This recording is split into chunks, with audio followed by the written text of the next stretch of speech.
Okay, yeah. Now, first of all, I love the Welcome Back Kotter font. Oh God, it's like a spray paint can. Yeah, I was thinking it's supposed to be like chalk on a chalkboard. Yeah. But yeah, I don't know. It's. I'm thinking chalk too. You know, and you know the opening.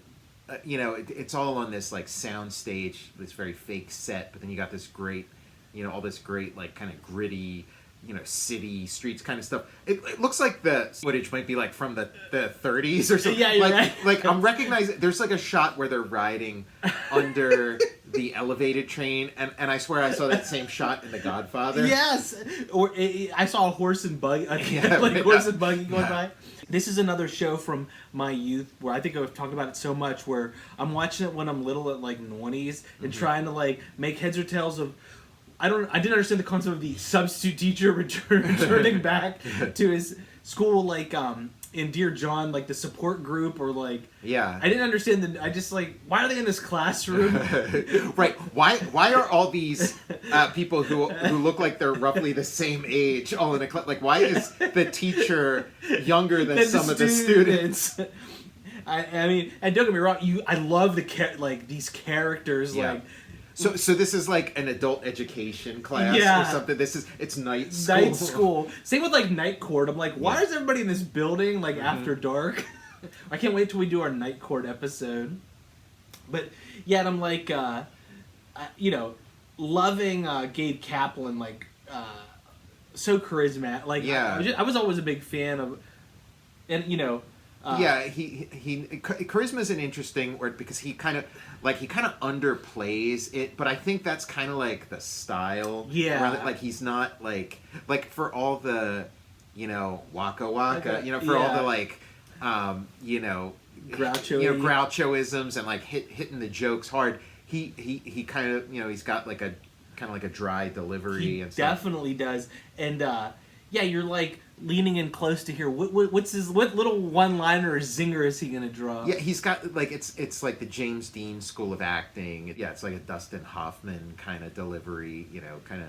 And these huge characters of the Sweat Hogs, like playing off them. The costuming is exquisite. Like, oh God, Epstein is wearing like these like overalls with like a plaid shirt underneath, and they're like.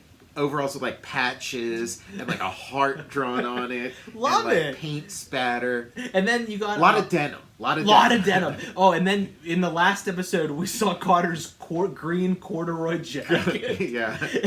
And Horseshack's lime green turtleneck under his blazer. John Travolta, he just needs a denim shirt to go with it. His denim jacket and pants. You're right. Denim is fourth build in this. Well, look at that guy in the background. It's like he's wearing like Phil Spector's outfit that you see when he's like playing with like George Harrison and stuff. And the like Jay Leno comes sniffing around. He's like also like nothing in this classroom is clean. No. Like it's like, you know, the same stuff they did with like all the robots and stuff in Star Wars, you know, making everything look scuffed up. They like went through that classroom and scuffed everything up, scuffed up everybody's outfit. You know, their shoes. Like look at John Travolta's shoes. It's not like, you know. Perfect. You know, they're all like battered and like, it looks like you know, someone drove a nail through one of them. Yeah, and then there he is. Shit kickers. And there's Kotter with his green corduroy jacket and huge thick like knots on that top. Like, wouldn't you guess that this is like the St. Patrick's Day episode? You think he's like directed like a porno or something? He's got this green bucket. He's wearing the green jacket. It's like I am getting like some heavy like St. Patrick's Day vibes. Look, then there's the guy in the background with that red like shirt. Yeah. He's like he's John Travolta's stunt double. Yeah, it's iconic hair, very iconic hair, and. You know, when we were talking about Welcome Back Kotter before, I was talking about how they all had, like, identical hairstyles, but they don't. Like, they're all very different. And, like, John Travolta's bald now. But, like, I don't know back then, because that hair looks like it got like elevated, like lowered down from the rafters and just set very like gently. There's on a top guy of his head. with the two yellow things. They're like waving the hair in. Oh my! Korshak's shirt matches that bucket, that green puke bucket. I want everybody's clothes from this show. Yeah. It is. It's some pretty great costuming. And the yeah. And Kotter, like his hair looks a little like wiggy too, you know? It does. Like, yeah, you're right. It does have kind of a clean break, you know, from... That line is too... Yeah, it's a very defined line. And he's... Gabe Kaplan is 30 years old in this first episode. And I thought, like, I wonder if any of the Sweathawks are, like, older than him in that. Because they do... I mean... This does not look like a high school, or I guess maybe it's playing into the idea that these guys have been left back like eight times. You know? Yeah, he's like, you should have graduated college twice over by now. Yeah. And then, but John Travolta's 21 at the point of like he's super tall, you know. And then we miss the days of 70s and 80s like slasher movies, or movies just in general where people were like okay looking older. Yeah, right. Yeah, like they're comfortable just looking their age or aging themselves up. Well, yeah, because if you watch old movies, like people play all kinds of age, because it's almost like it's coming from like, it's not that long ago that we had like sort of stage actors or radio or something. So it's kind of like, well, what's the problem with like a 60-year-old man playing a 20-year-old?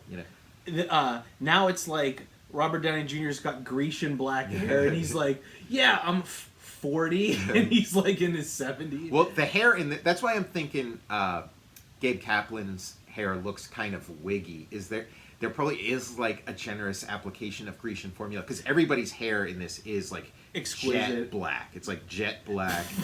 This, like, somebody we need a Total Recall T-shirt that has every Sweathogs, the silhouette of all their hairstyles. Okay, yeah. There's a Jack Kirby comic called The Dingbats of Danger Street, and it is like, it seems like I think it predates Welcome Back Kotter, by a little bit, but maybe there were like advanced stills or something of Welcome Back Kotter, because it's like a 1-to-1. Now, look at Epstein's paint splattered. Yeah, like that's a look for sure. Like everybody's got a look. Kotter, like my dad was a high school teacher, and Kotter's wardrobe is pretty close to my dad's wardrobe. Awesome. That's like, great. There's like old yearbook pictures where he's like, incredible. My dad was very into like corduroy jackets, dress jackets. Love it, and it's got and the fat tie. Like my dad had the fat tie. God, that knot. What is that? A quadruple Windsor or whatever? It's like the tie is made out of quilt material, So like by the time you wrap it around once or twice, the knot on the tie is like just super fat. The tie, it's made of the briefcase. Like that's like the same kind of briefcase my dad wore. Except I think my dad's had like a combination lock, or like the little like lock on the briefcase. His tie's made out of like old school diaper. Well, that's another thing. It's like those walls. It's like I think they went a little too far. Given this set a kind of lived-in look, because it looks like they smeared feces like over by the light switch on the wall. Oh God! Like you're right. Like earlier when he was eating at his desk, I was like, please don't set your sandwich down on there. I was like, it looks beyond filthy. Like every square inch of this set is Barbarino's showing off his lived-in shoes. Yeah. The nail hole for it.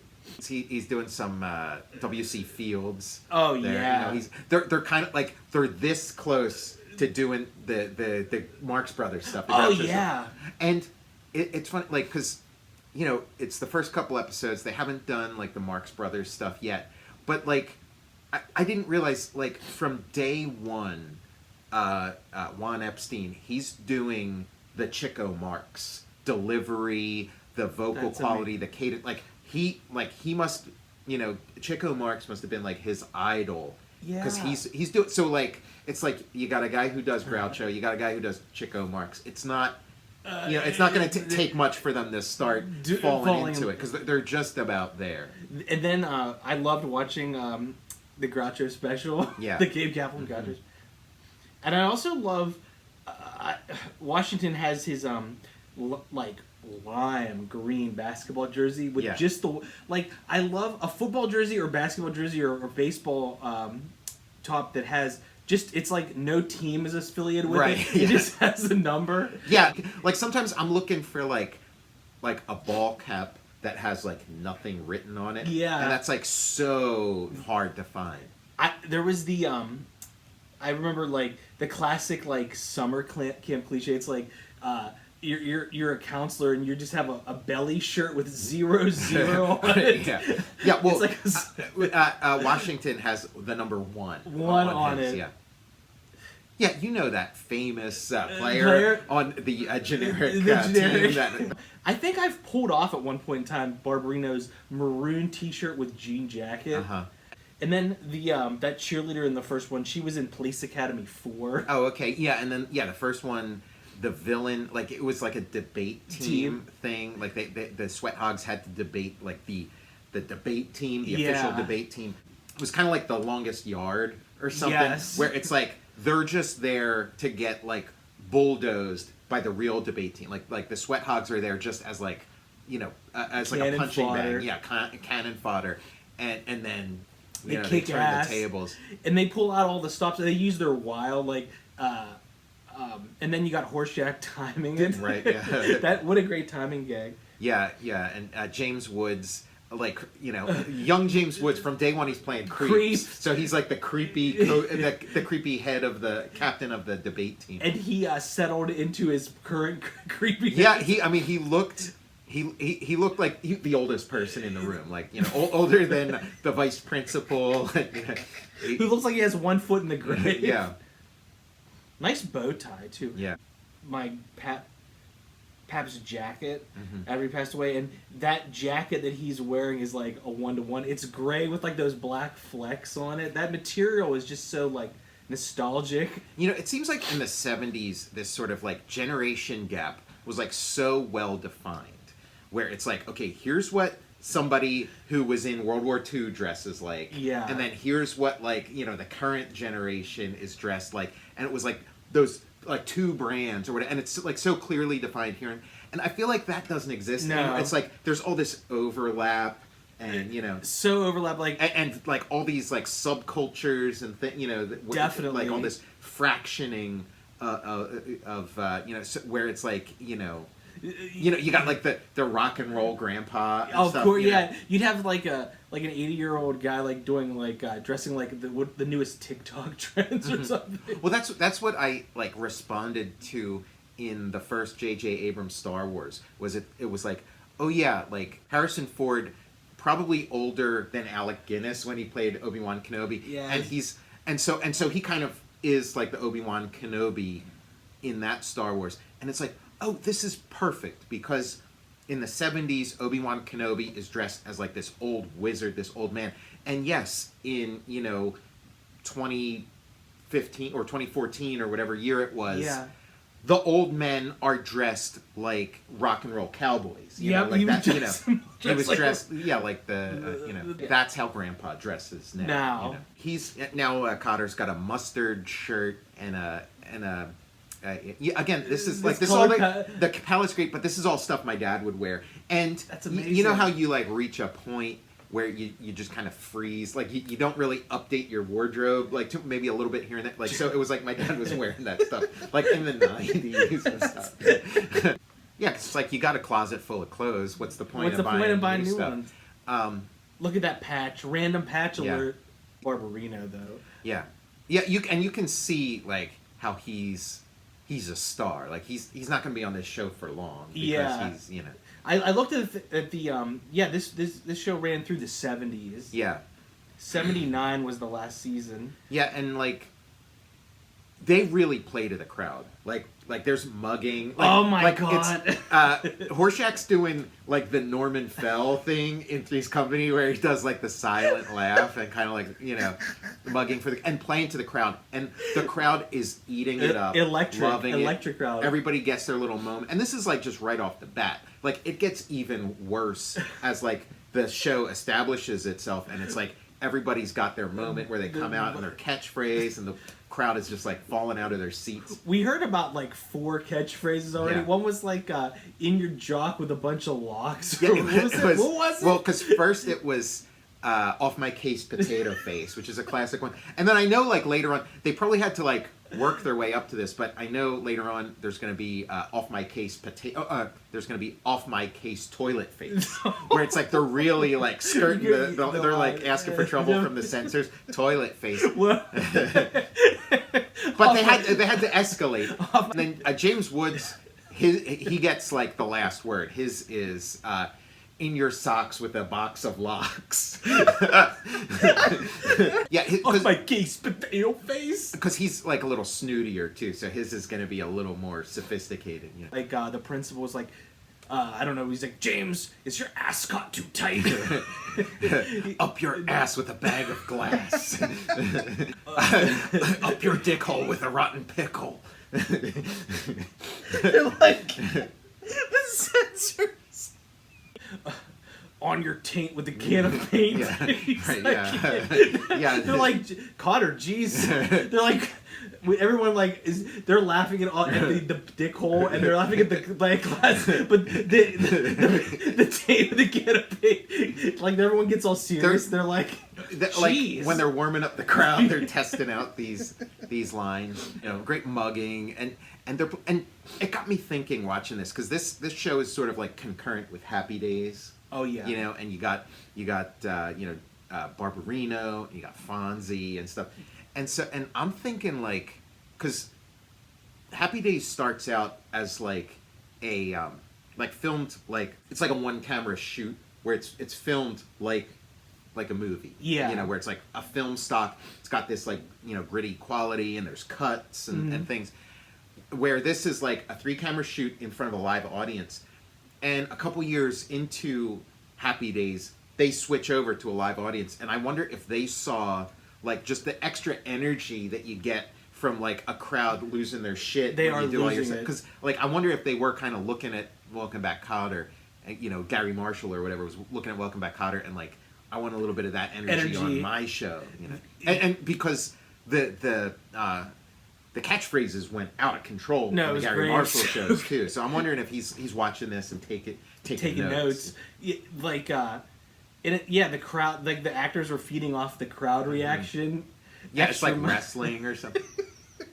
It like it's interesting seeing this because it's like that 70s video quality that like.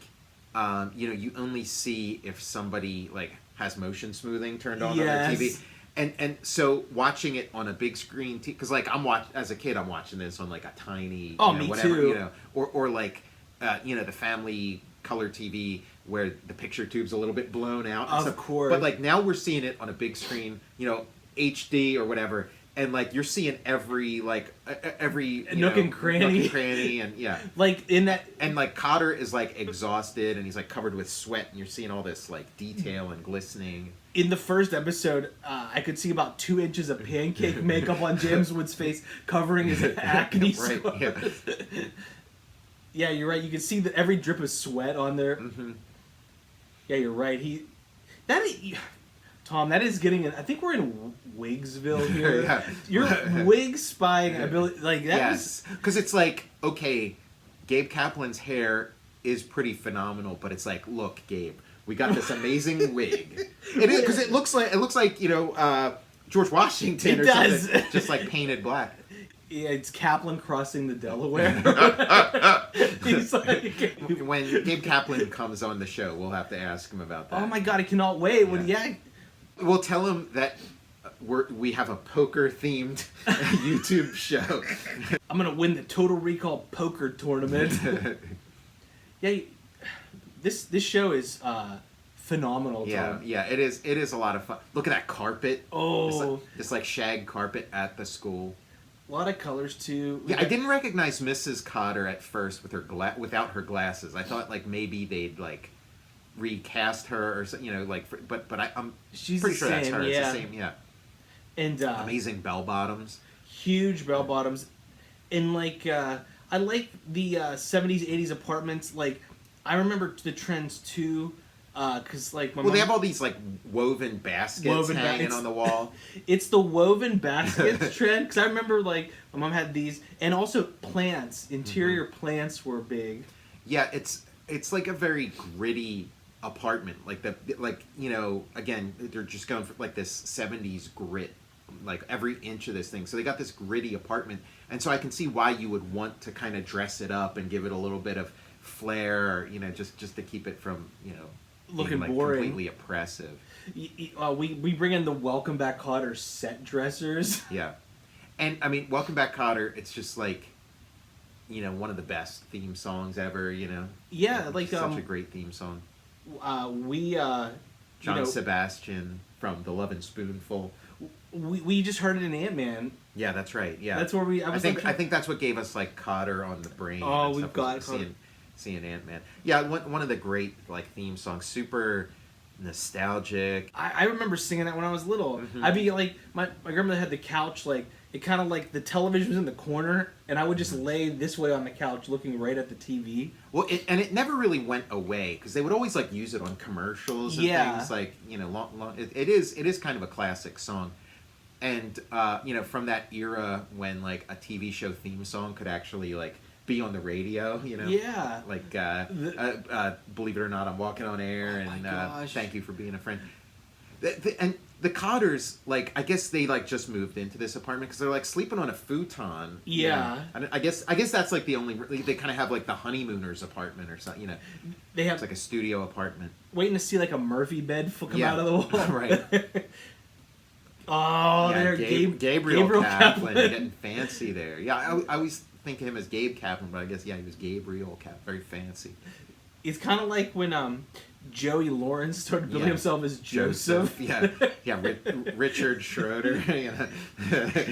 And the graffiti on the trains and stuff. This is beautiful. And yeah, you're right. That's some chalk font. Yeah.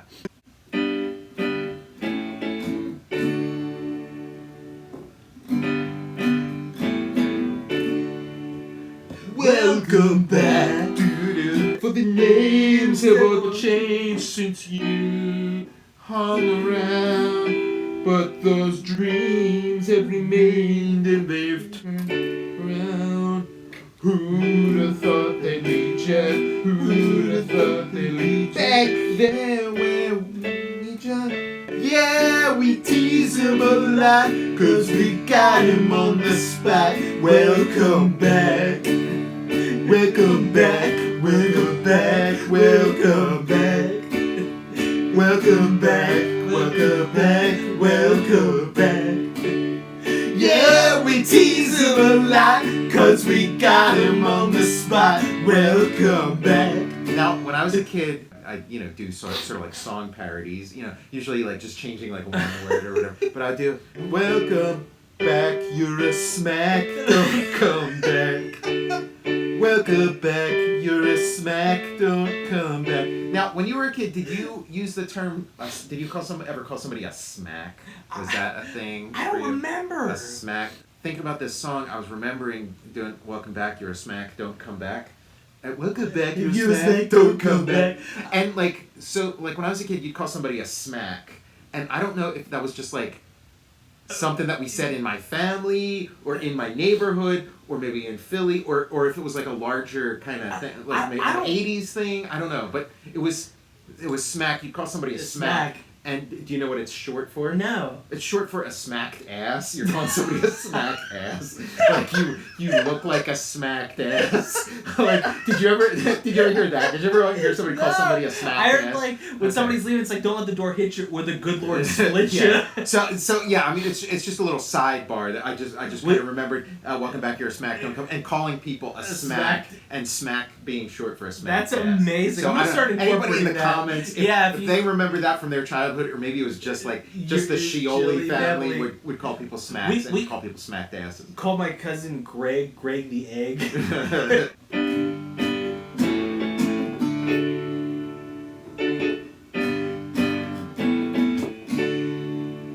Welcome back, your dreams were your ticket out.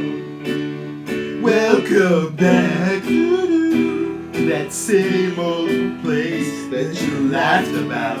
He kind of has like a Randy Newman thing going. Yes. The names have all changed since you hung around. My dreams have remained and they've turned around. Who'd have thought they'd meet ya? Who'd have thought they'd meet back here where we meet? Back here where we tease them a lot, 'cause we got him on the spot. Welcome back, welcome back, welcome back, welcome back, welcome back. You're a smack, don't come back. Up your crack with some carpet taps. Up your bud with some. Up your bunghole with the. Oh, he just did a Groucho. Okay, so episode 3 of Welcome Back Kotter is the first Groucho. The first Groucho. Groucho on. Well, they're like, okay. And I wonder if Juan Epstein's going to do a Chico in the same episode, or if it just like happens one piece at a time. Welcome back. Your dreams were your ticket out. Welcome back to that same old place that you laughed about. Well, the names have all changed. It's coming up here. Yeah, okay, let's Hushak. More mugging. Yeah. It's just like, okay, what bits can you guys do? Like, do you know anything about anybody's, like, what they were before this? Like, Ron Palillo, is he, like, 'cause he has, like, a stand-up comedian energy to him. I wonder if he was a stand-up, too. Holy you're a very interesting group of kids, and I'd love to go on talking to you forever. But it's time to play this one soon. The crowd's into it. The crowd is popping. Yeah, he's doing the Eddie Cantor eyes that Groucho would do. I want you to listen to me and listen closely. Pick up your chair. I guess that's it. That's it for the Groucho. More to come. You're gonna get your fill of Groucho as this thing goes on. I do know. I think Travolta. He's 21 in this. I know he went to Juilliard. Okay. For dance, dance was like he was at Juilliard in New York City for dance. And then his star just takes off. Like, he's already a big star from this show, but then he goes from being like a TV star to like movie star. You compare like his career with Henry Winkler, who's kind of in the same zone, of character, but like Dozens. So they mention the Dozens and they name it by name because like the Dozens. I first heard like the term the Dozens maybe like in the 90s. Like I knew about your mama jokes, like making fun of somebody's mom is like I was well versed in that, but it wasn't until the 90s that I knew it was called the Dozens. But I guess like they're calling it that as early as 1975 here, as they're referring to it as the Dozens. Up your nose with a rubber hose, right? Twice as far as a candy bar. Right. Let me some sustain.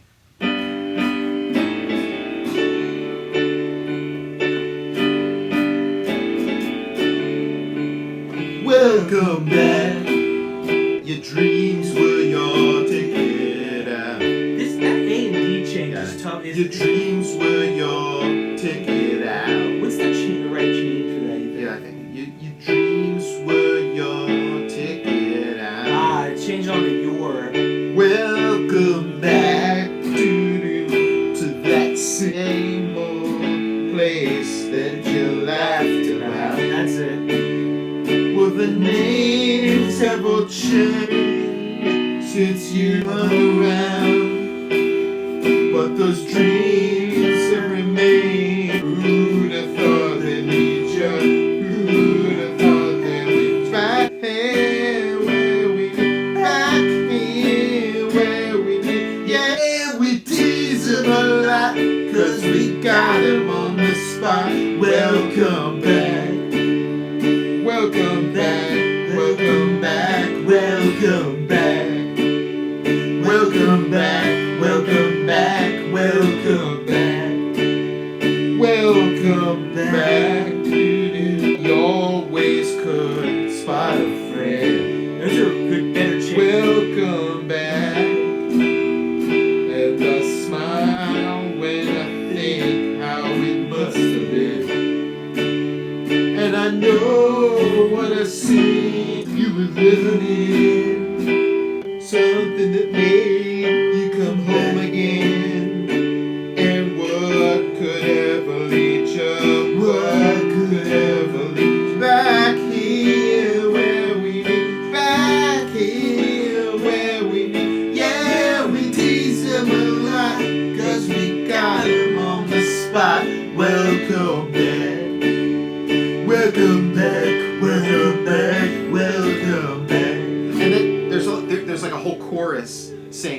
Welcome back, welcome back.